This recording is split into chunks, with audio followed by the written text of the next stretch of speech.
Hi friends, આજે આપણે એકદમ નવી અને સહેલી રીતથી ભગવાનને અને આપણને સૌને ભાવતી આપણી ટ્રેડિશનલ ગુજરાતી લાપસી બનાવીએ। તો ચલો ફટાફટ રેસીપી જોઈએ। તમને આ વિડીયો ગમે તો મારી ચેનલને જરૂરથી સબસ્ક્રાઈબ કરજો। ફ્રેન્ડ્સ, આ 3 એક સાઈઝની વાટકી લીધેલી છે, જેના લીધે આપણું માપ ફિક્સ રહે। આ પહેલી વાટકીમાં મેં 1 વાટકી ઘઉંનો કરકરો લોટ લીધો છે, એટલે કે ભાખરીનો લોટ લીધો છે। આ છે અડધી વાટકી ગોળ। ગોળનું પ્રમાણ તમે તમારા ટેસ્ટ પ્રમાણે વધારે કે ઓછું થોડું કરી શકશો, પણ જો તમે પાછળથી ખાંડ ઉમેરવાના હોય તો ગોળ થોડો ઓછો લેવાનો।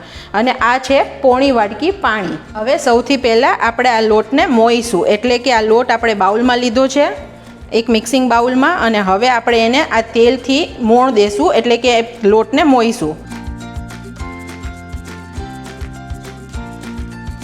ફ્રેન્ડ્સ, આપણે આ લોટને હાથેથી જ મોઈશું અને આપણે પછી ચેક કરવા માટે જોઈશું, આવી રીતે હાથમાં લઈને મુઠ્ઠી વાળીને કે આ લોટ બંધાઈ જાય તો આપણો લોટ પ્રોપર મોવાયો છે। ફ્રેન્ડ્સ, હવે આપણે આ લાપસીના આંધણ માટે આ એક બાઉલમાં પાણી ગરમ કરવા મૂકીએ છીએ, જે આપણે માપીને લીધું છે। તેની અંદર આપણે આ જે ગોળ હતો તે ઝીણો સમારીને નાખીએ છીએ। હવે આ બધું ફ્રેન્ડ્સ આપણે ઉકાળવાનું છે। અત્યારે આપણે પોણો કપ પાણી લીધું છે અને એની અંદર અડધો કપ ગોળ નાખ્યો છે। તો ગોળ જ્યાં સુધી ઓગળશે અને એનું પાણી થશે તો થોડું પ્લસ પાણી થશે।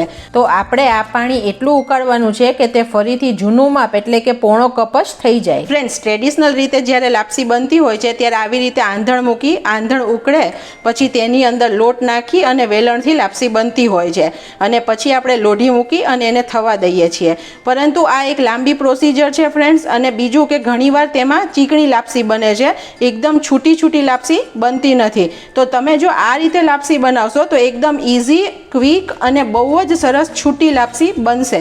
તો તમે ચોક્કસ એકવાર આ રીતે બનાવવાની ટ્રાય કરજો।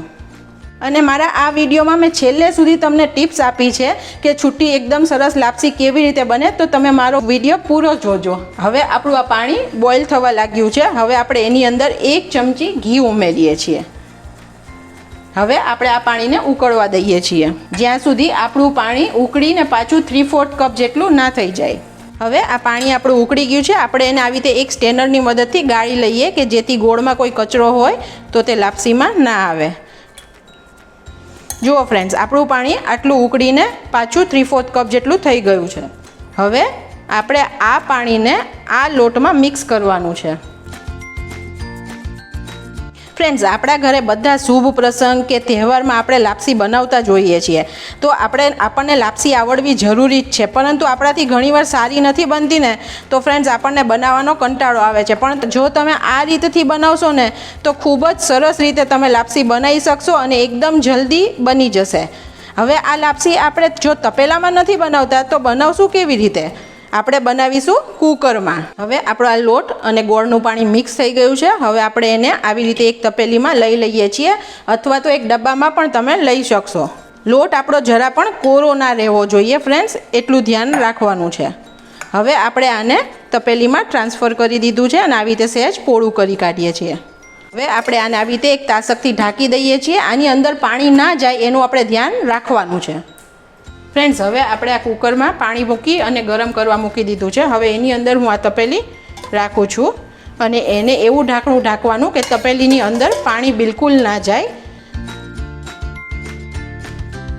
ફ્રેન્ડ્સ, હવે તમને હું અહીંયા એક સિક્રેટ ટીપ આપું છું, જેનાથી તમારી લાપસી એકદમ છૂટી છૂટી અને મસ્ત બનશે। હવે આ કુકરમાંથી મેં લાપસી કાઢી લીધેલી છે, આને 10-15 મિનિટ ઠંડી થવા દીધી છે। હવે આપણે લાપસીને મિક્સરમાં ક્રશ કરીશું।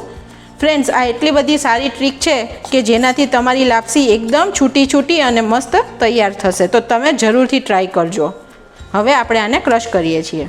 ફ્રેન્ડ્સ, અત્યારે તમે લાપસીનું આ ટેક્સચર જોઈ શકો છો, અને હું ક્રશ કર્યા પછીનું તમને બતાવું છું કે લાપસી કેટલી છૂટી થઈ ગઈ। ફ્રેન્ડ્સ, તમે જોઈ શકો છો આપણી લાપસી કેટલી દાણેદાર અને છૂટી બની છે। હવે ફ્રેન્ડ્સ, જેના વગર લાપસી અધૂરી છે તેવી વસ્તુ એટલે ઘી આપણે આની અંદર આવી રીતે ખાડો કરવાનો વચ્ચે, અને પછી એમાં રેડવાનું છે। હવે આપણે આને મિક્સ કરીએ છીએ। જરૂર પ્રમાણે આપણે ઘી ઉમેરતા જઈશું। ફ્રેન્ડ્સ, તમારે જો સાકર નાખવી હોય કે ખાંડ નાખવી હોય ને તો તમે આ સ્ટેજ પર એમાં એડ કરી શકશો, તો તમારો કંસાર બનશે। લાપસી તો ફ્રેન્ડ્સ ઘીથી લથપથ હોય ને તો જ સારી લાગે. ફ્રેન્ડ્સ હવે ગાર્નિશિંગમાં હું આ ટોપરાનું છીણ લઉં છું, જે હું એની ઉપર લાપસી પર સ્પ્રિંકલ કરું છું. તમને ભાવે તો તમે લઈ શકો છો, પણ ટેસ્ટ ખૂબ સરસ લાગશે.